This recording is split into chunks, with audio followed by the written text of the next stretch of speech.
बड़े सौभाग्य की बात है कि आज मासिक सत्संग में आप लोग आए हैं।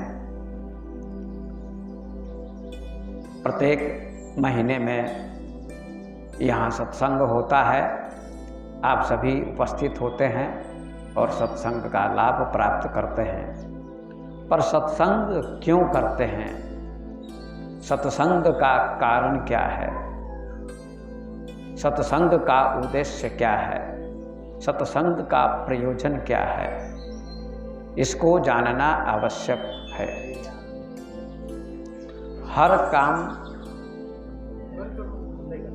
हर काम व्यक्ति प्रयोजन से करता है।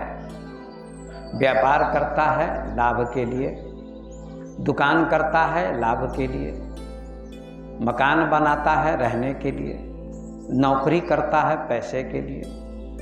जो भी काम व्यक्ति करता है उसमें लाभ निहित होता है, छिपा होता है। तो सत्संग के पीछे क्या प्रयोजन है, मतलब है, उद्देश्य है। बिना उद्देश्य के कोई भी काम नहीं होता है। प्रत्येक व्यक्ति के जीवन में उद्देश्य होता है, एम होता है। तो आपके जीवन का उद्देश्य क्या है? सत्संग क्यों करते हैं? सत्संग करने के पीछे भी प्रयोजन है, उद्देश्य है। वो उद्देश्य है दुखों से छूटना। हर व्यक्ति दुखों से छूटना चाहता है। कोई भी व्यक्ति दुख नहीं चाहता है। हर व्यक्ति सुख चाहता है, शांति चाहता है, आनंद चाहता है, मुक्ति चाहता है। यही सभी लोगों का प्रयोजन है। सत्संग से दुख की निवृत्ति होती है, दुख मिटता है। जैसे भोजन करने से भूख मिटती है, पानी पीने से प्यास मिटती है, कपड़ा पहनने से शरीर ढकता है, मकान बनाने से सर्दी गर्मी बरसात से रक्षा होती है, दवा खाने से रोग मिटता है और प्रकाश होने से अंधकार मिटता है। ठीक इसी प्रकार से सत्संग करने से दुखों का निवारण होता है और मुक्ति की प्राप्ति होती है और जीवन सफल होता है। तो सज्जनों, भक्तों, दुखों को मिटाने के लिए सत्संग किया जाता है। पर यह जानना जरूरी है कि दुख कितने प्रकार के होते हैं। सभी ग्रंथों का, शास्त्रों का, पुराणों का यही कथन है कि तुम्हें दुखों से छूटना है।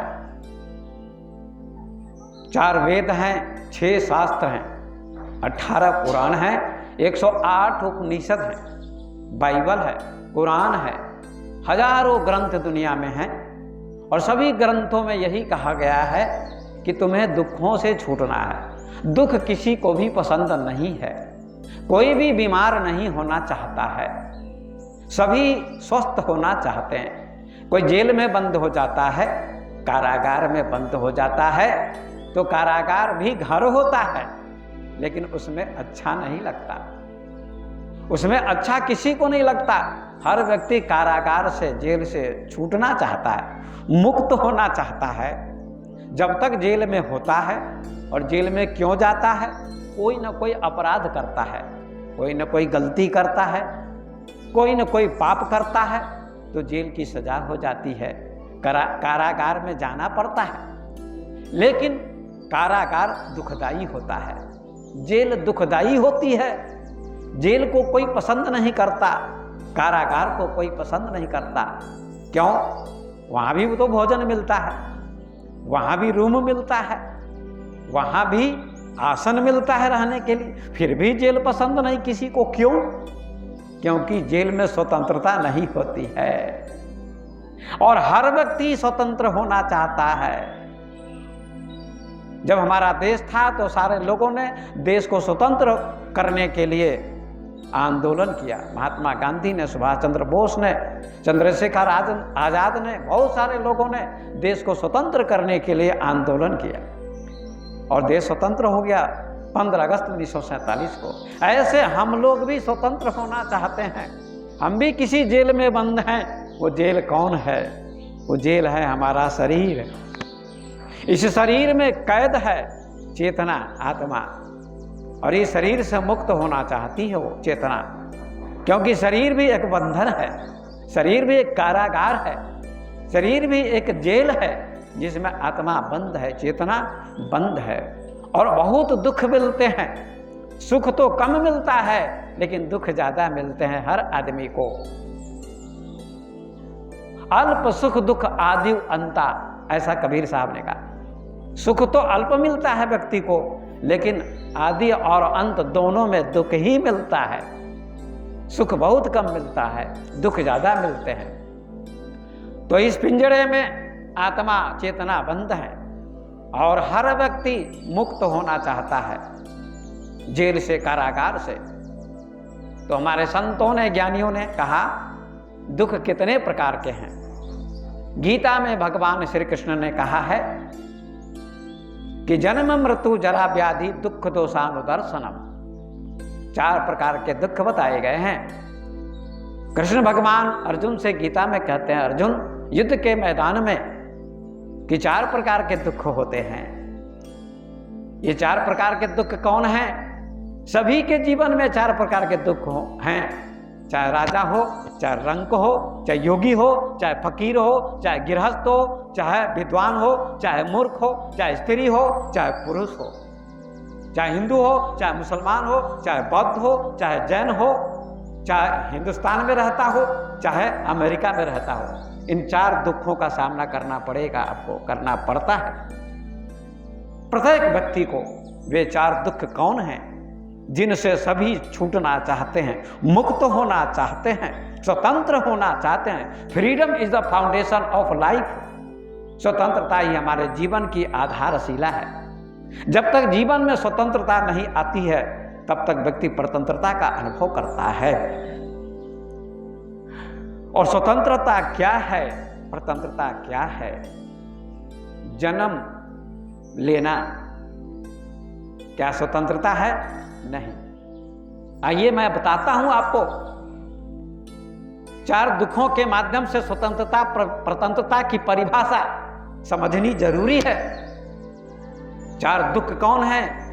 योगेश्वर कृष्ण अर्जुन से कहते हैं, अर्जुन जन्म पहला दुख है, जन्म पहला दुख है, मृत्यु भी दुख और रोग भी दुख, बुढ़ापा भी दुख और रोग भी दुख। जन्म दुख, मृत्यु दुख, बुढ़ापा दुख है और रोग भी दुख है।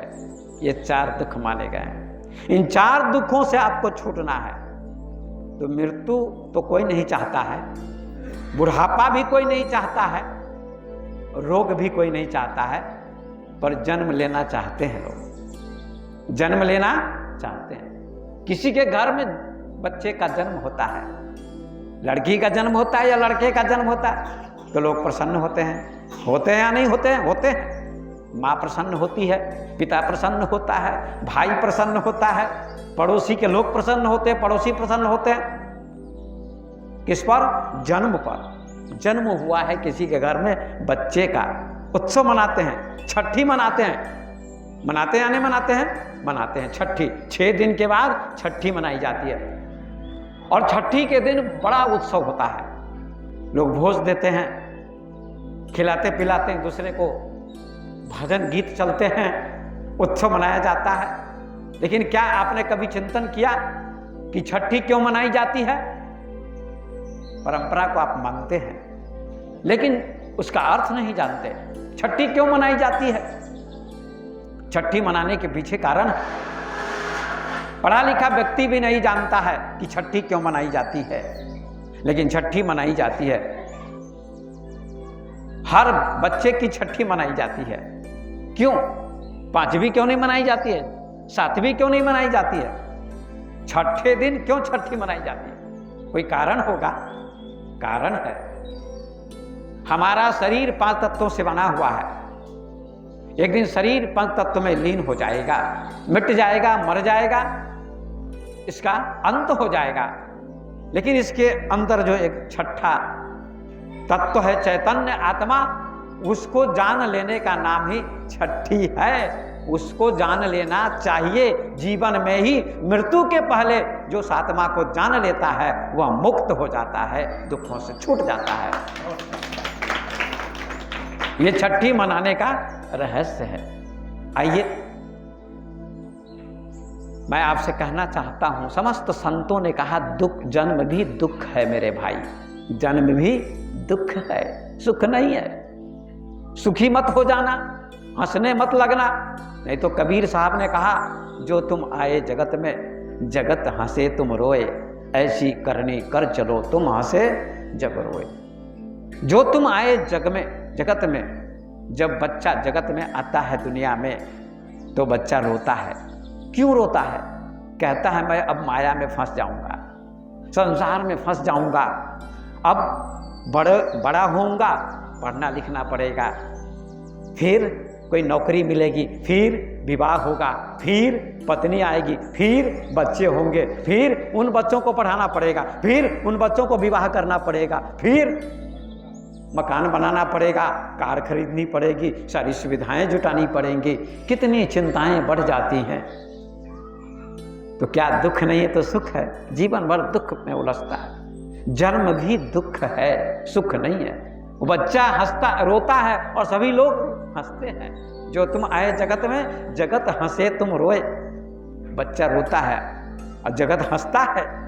लेकिन कबीर साहब कहते हैं ऐसी करनी कर चलो, ऐसा कर्म करके जाओ दुनिया से कि तुम हंसे जग रोए। तुम हंसते हुए जाओ और तुम्हारे लिए सारी दुनिया रोने लगे। सारी दुनिया तुम्हारे लिए आंखों से आंसू बहाए कि एक महापुरुष दुनिया से चले गए। जब कोई महापुरुष विदा होते हैं दुनिया से तो लोगों की आंखों में आंसू होते हैं। उन्होंने ज्ञान दिया, प्रकाश दिया, मार्ग दिखाया।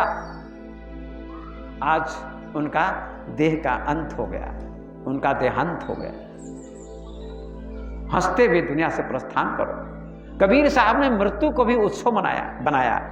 मृत्यु को भी उत्सव बना लो। ओशो ने मृत्यु को उत्सव बनाया। जब उनकी मृत्यु हुई ओशो की, ओशो बहुत बड़े दार्शनिक थे, जब मृत्यु हुई उनकी तो उन्होंने लोगों से कहा, भक्तों से, कि तुम लोग नृत्य करना, नाचना, उत्सव मनाना, गाना। मैं मर नहीं रहा हूं, मैं अमर हो रहा हूं, मैं मुक्त हो रहा हूं, ऐसी घोषणा की और भक्त लोगों ने उत्सव मनाया। यही बात कबीर साहब ने भी कही। मगहर, काशी से मगहर चले गए। लोगों की धारणा थी काशी में मरने से मुक्ति मिलती है, लेकिन कबीर साहब ने इस भ्रम को तोड़ दिया। कहा कहीं भी मुक्ति मिल सकती है। जो व्यक्ति पापी नहीं है, जो पाप नहीं करता है, अच्छा कर्म करता है, भजन करता है, भक्ति करता है, सत्संग करता है, गुरु को मानता है, माता पिता को मानता है, सत्कर्म करता है, देश की सेवा, राष्ट्र की सेवा करता है, वह व्यक्ति मगहर में रहे, काशी में रहे, कहीं भी उसको मुक्ति मिलेगी। स्थान का कोई फर्क नहीं पड़ता। एक कविता किसी ने लिखी, जो जनता की सेवा करता, भगवान कौन है? जो जनता की सेवा करता वह सच्चा इंसान है। मानवता का कर्म करे तो मानव ही भगवान है। मानवता का कर्म करेगा तो मानव ही भगवान बन जाएगा। राम भी भगवान कहलाए, मानव थे, अच्छा कर्म किया, इसलिए उनको भगवान कहा जाता है। माता पिता का आदर किया। जो भगवान के अवतार कहे जाते हैं, उन्होंने क्या किया? सुबह सुबह क्या करते थे राम जी?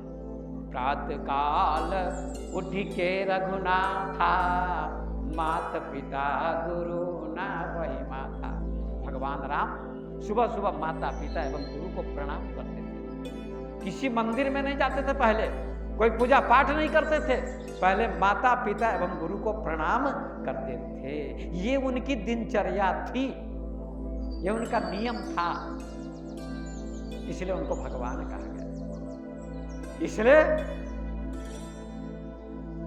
हर व्यक्ति का एक कर्तव्य बनता है। तो जन्म के समय में ज्यादा हंसना नहीं, ज्यादा हंसना नहीं। जन्म भी दुख है। क्यों दुख है? जन्म में कोई रोता है? बोलो आप लोगों में से कोई जन्म में कोई रोता है? जन्म के समय में कोई नहीं रोता है। कोई रोता है? सभी हंसते हैं। लेकिन मृत्यु में सभी रोते हैं? मृत्यु में क्यों रोते हो? जन्म में क्यों हंसते हो? जबकि संतों ने कहा मृत्यु भी दुख है, तो उसमें क्यों नहीं रोते हो? जन्म भी दुख है, उसमें भी क्यों नहीं रोते? जन्म इसलिए दुख है, सभी दुखों की जड़ जन्म है। जन्म बीज है, और बीज ही नष्ट हो जाए तो फिर अंकुर नहीं आएगा, डाली नहीं होगी, पत्ते नहीं होंगे, फूल नहीं होंगे और फल नहीं आएंगे। सभी दुखों की जड़ जन्म है। इसलिए सभी संतों ने कहा जन्म दुख है। हमको किसने बुलाया? अभी मैं यहाँ आया हूँ साहब जी के यहाँ, किशोर साहब जी के यहाँ। किशोर साहब जी ने बार बार फोन किया, फोन से बातचीत होती थी। अब देखिए इनका कितना प्रेम है, बहुत ज्यादा प्रेम है इनका मेरे प्रति, और मेरा भी इनके प्रति प्रेम है। क्यों? एक मैंने बहुत अच्छा काम किया, अब अपनी प्रशंसा तो नहीं करता, इनके प्रेम ने हमको खींच लिया। इनका प्रेम है चुंबक, मेरा प्रेम है लोहा, मुझे इन्होंने खींच लिया। कैसे खींच लिया? टिकट बन गया था जाने का 30 तारीख को, 30 नवंबर को, लेकिन इनके चलते इन्होंने कहा नहीं आओगे, ठीक है जाना हो तो चले जाओ, चले जाइए आप। तो हमारे मन में है ना कुछ हलचल होने लगी कि चला जाऊंगा फिर पछताऊंगा, नजदीक में आया हूं इसलिए जाना चाहिए, भेंट करनी चाहिए। तो मैंने टिकट कैंसिल करवा दिया और कैंसिल करवा के साहब जी के यहाँ आ गया हूँ, और साहब जी से भेंट हो गई, आप लोगों से भी भेंट हो गई, आप लोगों को भी सत्संग सुनाने का अवसर मिल गया, ये सौभाग्य है। कहा है प्रबल प्रेम के पाले पड़ के प्रभु को नियम बदलते देखा, अपना मान टले टल जाए पर भक्त का मान न टलते देखा, या संत का मान न टलते देखा। कोई संत भी बुला ले, कोई भक्त भी बुला ले, तो नियम को तोड़ देते हैं संत। पूर्ण प्रेम लगा दिल में तब नियम का बंधन टूट गया।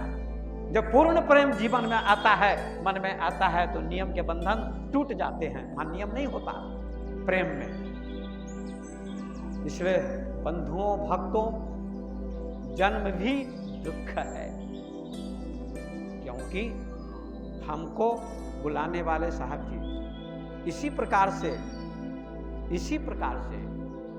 जन्म होता तभी ना बचपन आता है, जन्म होता है तभी जवानी आती है, जन्म होता है तभी बुढ़ापा आता है, और तभी मृत्यु आती है। यदि जन्म नहीं होगा तो बचपन क्यों आएगा?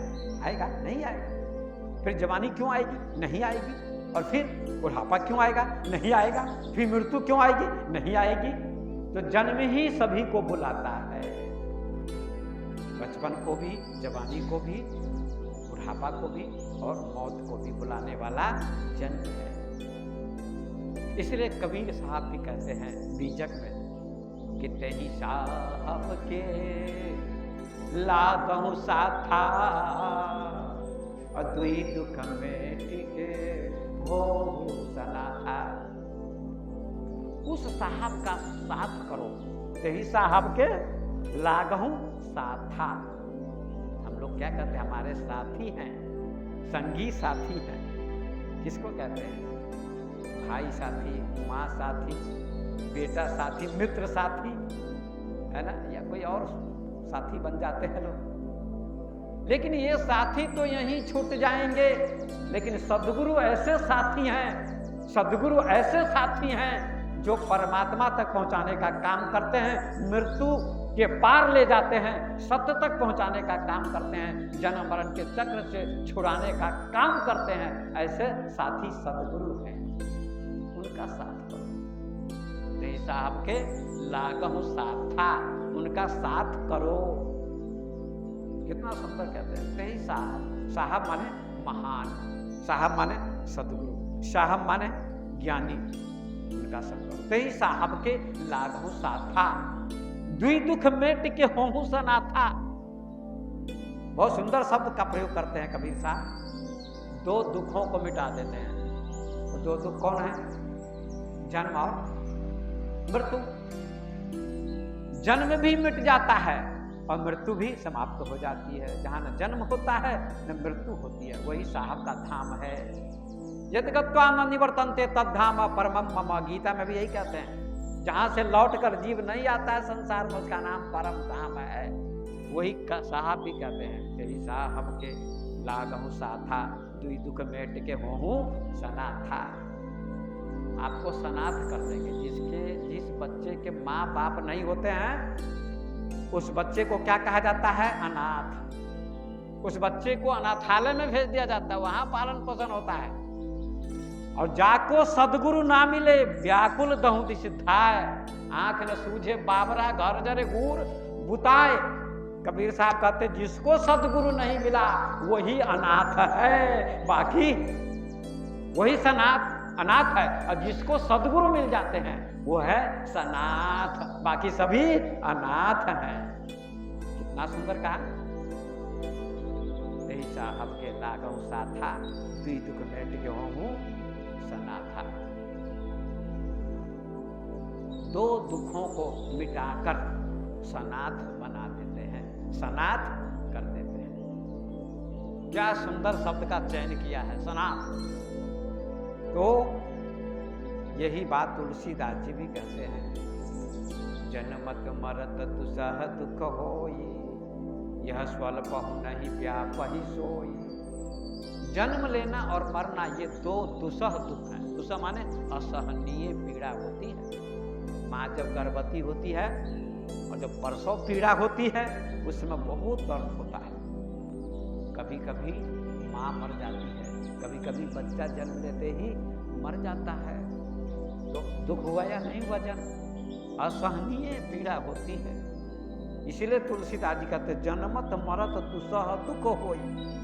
असहनीय पीड़ा होती है, बर्दाश्त तो नहीं होती पीड़ा, ऐसी पीड़ा होती है। जिस समय माँ बच्चे को जन्म देती है असहनीय पीड़ा होती है, उस समय माँ संकल्प करती है वह महिला कि मैं अब दूसरा बच्चा पैदा नहीं करूंगी। लेकिन जब बच्चा बाहर आ जाता है दुख भूल जाती है, फिर तीसरा बच्चा आ जाता है, चौथा बच्चा आ जाता है, उस दुख को भूल जाती है। सदगुरु कहते दुख को भूलो नहीं, याद रखो। तो जन्म क्या है? ये भी दुख है। आपने सुना होगा कि कबीर साहब कहीं जा रहे थे, रास्ते में उनके साथ उनके चेले थे, शिष्य। एक महिला चक्की चला रही थी। चक्की चलाती हुई महिला को कबीर ने देखा, कबीर साहब ने, और रोने लगे, आंसू आ गए। तो उन्होंने कहा चलती चक्की देख के दिया कबीरा रोए, दोए पाटन के बीच में साबुत बचा न कोए। चलती चक्की देख के दिया कबीरा रोए, कबीर साहब रोने लगे। और दोए पाटन के बीच में उन्होंने अपने शिष्यों से कहा, ये जो दो पाट चल रहे हैं, जो चक्की चल रही हैं, इनके बीच में जो दाने जाते हैं वे सभी पिस जाते हैं, बचते नहीं, कोई भी नहीं बचता। ये दो पाट कौन है? दो पाट कौन है? कुछ लोग अर्थ करते हैं। मैं एक दिन सुन रहा था यूट्यूब पर, वृंदावन के एक महात्मा है मुकुंदा, स्वामी मुकुंदा, बड़े प्रसिद्ध हैं। वो बोल रहे थे धरती और आसमान, ये दो पाट है ना। लेकिन दो, इसका अर्थ है जन्म और मरण, ये दो पाट है। जन्म और मरण यही दो पाट है। दो चक्की के दो पाट है। जन्म लेते हैं, मरते, यही दो पाट। ये कह रहे हैं, आसमान धरती की बात यहाँ नहीं है। दो पाटन के बीच में साबुत बचाना, कोई ऐसा कोई व्यक्ति है जो जन्म मृत्यु से बच जाए? कहते हैं कोई नहीं बचता। दो पाटन के बीच में साबुत बचाना, कोई जो दाने जाते सभी पिस जाते हैं। लेकिन चेला बहुत कमाल का था। उन्होंने कहा आप ज्ञानी होकर रोते हैं गुरुदेव, आप ही का दिया हुआ ज्ञान, आप कहते कोई नहीं बचता, मैं कहता हूं बचता है। शिष्य ने कहा, तो क्या कहा? चलती चक्की देख के दिया कमाल ठठाए, अकील सहारे जो रहे ताको काल ना खाए। चलती चक्की देख के दिया कमाल ठठाए। उस चेले ने कहा गुरुदेव दो चक्की होती है, दो पार्ट होते हैं, आप कहते सभी पिस जाते हैं, कोई नहीं बचता। लेकिन कील सहारे, वो हंसने लगा चेला, हंसने लगा, मुस्कुराने लगा। आप रो रहे हैं, मैं हंस रहा हूं। आप गुरुदेव होकर रो रहे हैं, मैं चेला होकर हंस रहा हूं। ये कैसी बात हुई? कहा क्यों हंस रहे हो? कहा कील सहारे जो रहे जो कील के सहारे चला जाता है दाना, वो नहीं पिसता है, वो बच जाता है। वही सत्संग या सतगुरु की शरण ही कील है, जो इसके सहारे आ जाते हैं, ऐसे लोग बच जाते हैं। इसलिए हंस रहा हूं। कील सहारे जो रहे ताको काल खाए। गुरुदेव, तब गुरुदेव कबीर साहब ने कहा, वाह तू कमाल का व्यक्ति है। इसलिए उसी दिन से उसका नाम पड़ गया कमाल। क्या नाम पड़ गया? कमाल। वाह तुमने कमाल कर दिया। बच्चा आपका बढ़िया पास करता है, फर्स्ट डिवीजन आता है ना, तो क्या कहते हैं, वाह बेटे तूने कमाल कर दिया, ऐसा कहते हैं ना। ऐसे कबीर साहब ने कहा तुमने कमाल कर दिया। तो ये दो चक्की है। तो जन्म भी दुख है, और दूसरा क्या है? बुढ़ापा। बुढ़ापा कोई नहीं चाहता है, लेकिन बुढ़ापा तो आएगा, प्रकृति का नियम है, बुढ़ापा आएगा। लोग क्या करते हैं, बुढ़ापे से बचने के लिए, लोगों को अच्छा दिखने के लिए, बाल जब सफेद हो जाते हैं तो डाई करते हैं। लोग अच्छा कहेंगे इसलिए नहीं डाई करते हैं, लेकिन सफेद जो हो गए हैं वो काले अब नहीं होंगे। चाहे कितना भी डाई करो, कुछ भी करो, सफेद रहेंगे। वो और खराब लगते हैं अगर डाई खत्म हो गया, जिसे करते हैं तो और खराब लगते हैं, बाल अच्छे नहीं लगते। आपको मैं बताऊं, एक दो बार मैंने भी किया था। मैं अपनी पोल पट्टी खोलता हूं, मैं अपनी पोल पट्टी स्वयं खोलता हूं। मैंने भी, मेरे बाल जैसे हैं वो वैसे हैं, प्राकृतिक रूप से अभी हैं, मैं अब डाई नहीं करता हूं। जब मैंने डाई 2-3 बार किया तो काले तो हो गए, पूरी दाढ़ी काली, पूरे बाल काले हो गए। लेकिन 10 दिन के बाद इन्फेक्शन हो गया मुझको, हिचकी आने लगी काफी, हिचकी ही नहीं ठीक होती थी। मैंने कहा उस डाई करने का यह फल है। मैं डॉक्टर के पास गया, डॉक्टर ने दवा दी तो हिचकी बंद हुई। मैंने कहा अब मैं डाई जिंदगी भर नहीं करूंगा, तो उसे बंद कर दिया। इसलिए कि सबको प्रेरणा मिल जाती है, शिक्षा मिल जाती है किसी चीज से। तो बुढ़ापा तो आएगा, बूढ़ा होगा व्यक्ति। भर्तृहरि ने वैराग्य शतक में लिखा है कि हमारे देश में भर्तृहरि हुए। आप लोगों ने नाम सुना है, सुना होगा। उनकी 3 पुस्तकें हैं, श्रृंगार शतक है ना, नीति शतक और वैराग्य शतक। 3 पुस्तकें लिखी उन्होंने। श्रृंगार, जब ये राजा थे तो पत्नी में बहुत आसक्त थे, पत्नी के श्रृंगार को देखकर प्रसन्न होते थे। वर्णन किया है उसमें पत्नी के ओठ कैसे हैं, उसकी नाक कैसी है, उसकी आंखें कैसी हैं, उसकी भौं कैसी है ना, उसका गाल कैसा है, उसका शरीर कैसा है, उसकी सुंदरता का वर्णन किया है, सौंदर्य का चित्रण किया है। क्योंकि भोगों में आसक्त थे, लेकिन भोग के बाद ही योग की ओर व्यक्ति जाता है। भगवान रजनीश ने यही कहा, भोग के बाद योग। हर व्यक्ति भोग के बाद ही योग की ओर जाता है। बचपन के बाद ही तो जवानी आएगी, जवानी के बाद ही तो बुढ़ापा आएगा। ये सृष्टि का नियम है। उन्होंने भोग का वर्णन किया, सौंदर्य का वर्णन किया, स्त्री की सुंदरता का वर्णन किया। लेकिन जब पत्नी का शरीर छूट गया तो शमशान घाट में जलाने के लिए लोग ले गए। हजारों की भीड़ थी, रो रहे थे पत्नी के वियोग में। वहीं एक योगी आ गए, गोरखनाथ। उनके हाथ में घड़ा था, मिट्टी का घड़ा। देखा उन्होंने कि ये भर्तृहरि रो रहा है पत्नी के वियोग में, तो उन्होंने घड़े को नीचे पटक दिया। किसने? गोरखनाथ ने। भर्तृहरि नजदीक में जाते हैं और कहते बाबा, और गोरखनाथ भी रोने लगे, झूठ मूठ के रोने लगे। बाबा आप क्यों रो रहे हैं? कहा मेरा घड़ा फूट गया इसलिए रो रहा। अरे ये 2 रुपए का घड़ा है, मिट्टी का है, फिर मिल जाएगा बाजार में, इसके लिए रोने की क्या जरूरत है? गोरखनाथ ने कहा भर्तृहरि तेरी पत्नी जो मर गई है उसका शरीर भी तो मिट्टी का ही है, तुम उसके लिए क्यों रो रहे हो? मैंने तो ज्ञान देने के लिए ऐसा किया नाटक। आत्मा तो अजर अमर अविनाशी चैतन्य है, शाश्वत है। वासांसि जीर्णानि यथा विहाय नवानि गृह्णाति नरोपराणि तथा शरीराणि विहाय जीर्णा अन्यानि संयाति नवानि देहि नैनम छिन्दन्ति शस्त्राणि नैनम दहति पावकः न जन्म क्लज्जन्ति आपो न शोषयति मारुतः। गीता में भगवान कहते हैं कि आत्मा को आग नहीं जलाती, पानी नहीं गीला करता, और मनुष्य जैसे पुराने वस्त्रों को छोड़कर नए वस्त्रों को धारण करता है, ऐसे आत्मा भी पुराने शरीर को छोड़कर ये जीव दूसरे शरीर को धारण कर लेता है। जीव तो इसमें रोने की क्या बात है? भर्तृहरि को ज्ञान मिल गया कि ठीक कहते हैं आप, शोक मुक्त हो गए और वहीं से आते हैं दाह संस्कार करके घर से निकल गए। उन्होंने वैराग्य शतक लिखा। अब वैराग्य शतक लिखा, उसमें क्या फिर लिखा? श्रृंगार शतक में तो सौंदर्य का वर्णन किया, शरीर के सौंदर्य का, सुंदरता का। इस शरीर में सुंदर है क्या? कुछ भी सुंदर तो नहीं। देख कर मत रीझना इस बाहर की सफाई पर, वर्क सोने का मढ़ा है इस गोबर की मिठाई पर।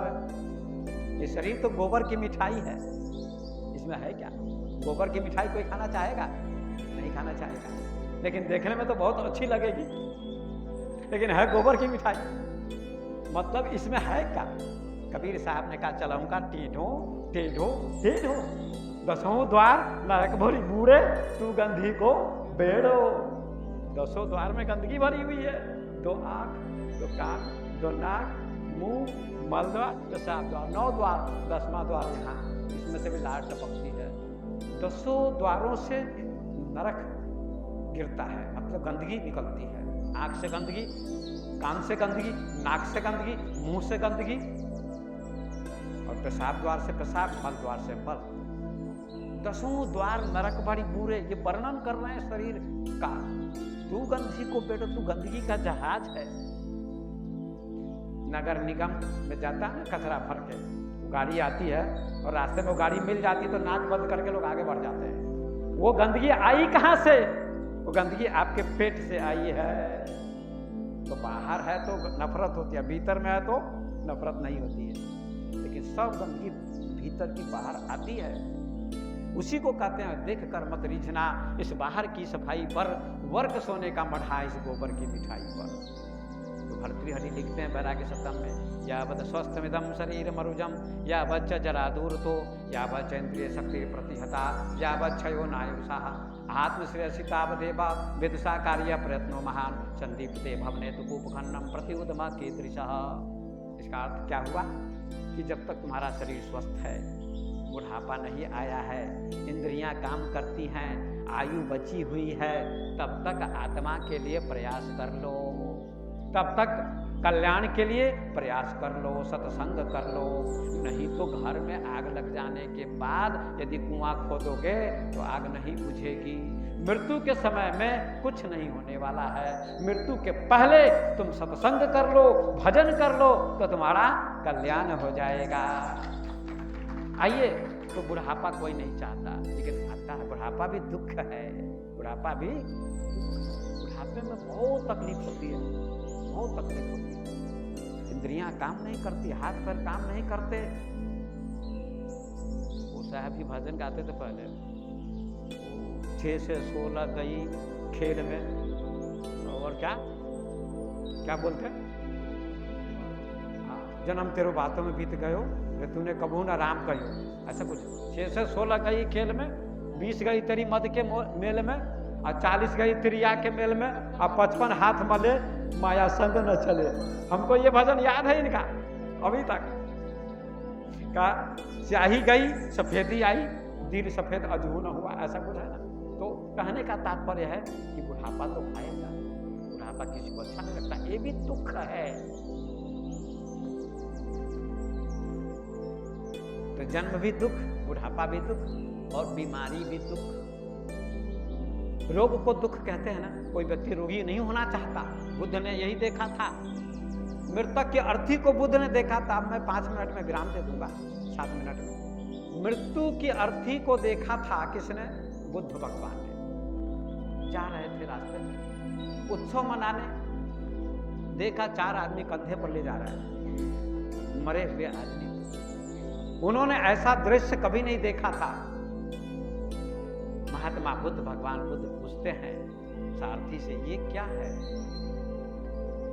ऐसा देखा नहीं था कभी, क्योंकि पिता ने ऐसी व्यवस्था की थी कि इसको मृत्यु की अर्थी दिखाई न पड़े, बूढ़ा कोई दिखाई न पड़े और सन्यासी दिखाई न पड़े और रोगी आदमी दिखाई न पड़े। ये मना किया गया था, लेकिन मृतक की अर्थी दिखाई पड़ी। बुद्ध ने पूछा ये क्या है? सब लोग शोक में हैं, कहा ये मर गया है, इसको लोग दाह संस्कार करने जा रहे हैं, मर गया है। तो कहा मैं भी मरूंगा? कहा अवश्य, जो जन्म लेता है वो मरता है। तो कहा चलो चलते हैं लौट कर। रात भर चिंतन किया कि मृत्यु को मैं जीत लूंगा, ऐसा प्रयास करूंगा, मृत्यु आने नहीं दूंगा मैं, लेकिन समझ में नहीं आया, कोई उपाय नहीं मिला। दूसरे दिन निकलते हैं, क्या देखते हैं? एक बूढ़े को देखते हैं, कमर झुकी हुई है।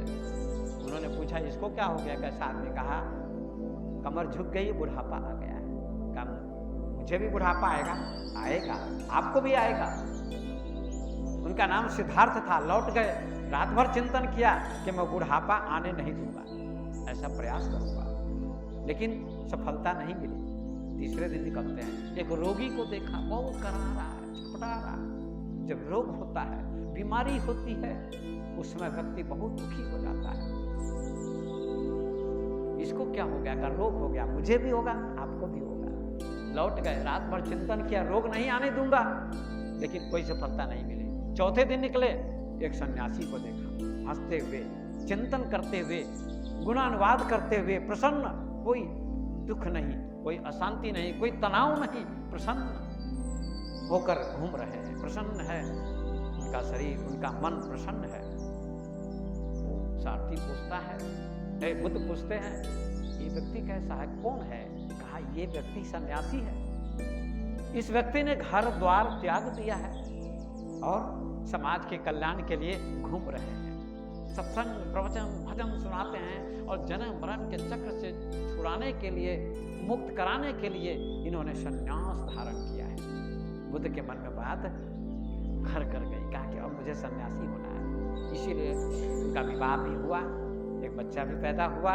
अंत में राज्य को छोड़ दिया, महल में सुख नहीं मिला, पत्नी में उतना सुख नहीं मिला जो ध्यान में मिलता है, भजन में मिलता है। ये सब छोटे छोटे सुख हैं। छोटे छोटे सुख से व्यक्ति को शांति नहीं मिलती है, बड़ा सुख चाहिए। और सबसे बड़ा सुख कौन है? आत्मा का सुख, भजन का सुख, भक्ति का सुख, सत्संग का सुख, ध्यान का सुख, तो सबसे बड़ा सुख है। उस सुख को पाने के लिए बुद्ध ने घर का त्याग किया और बोध गया में जाकर 6 वर्षों तक ध्यान किया। किसका ध्यान किया? कोई भगवान का ध्यान उन्होंने नहीं किया।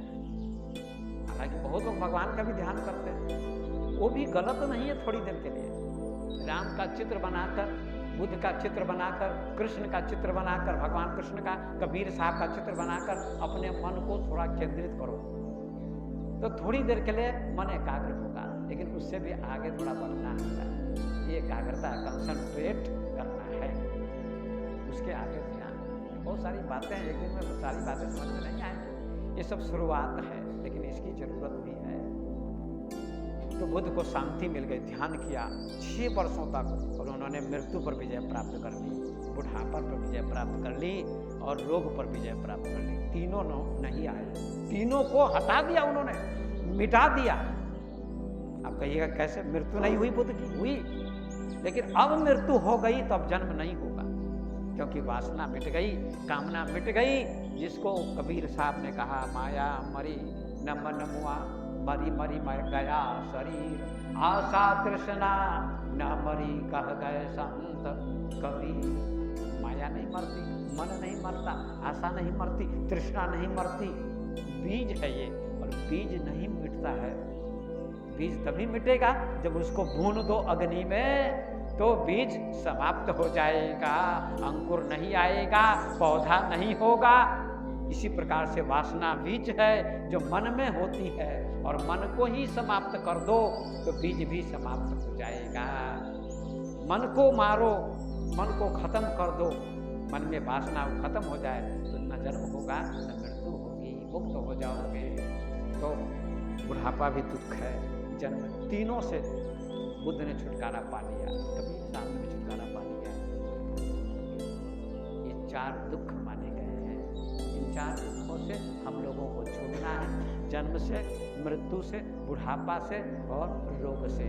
इन चारों दुखों से छूटने के लिए हम लोग सत्संग करते हैं, भजन करते हैं, भक्ति करते हैं। यही हमारा उद्देश्य है, यही हमारा प्रयोजन है।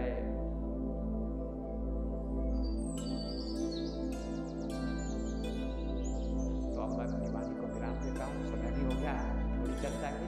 कल भी सत्संग है कहीं, कल भी दूसरे गांव में सत्संग है। तो आप लोग बहुत बहुत धन्यवाद के पात्र हैं।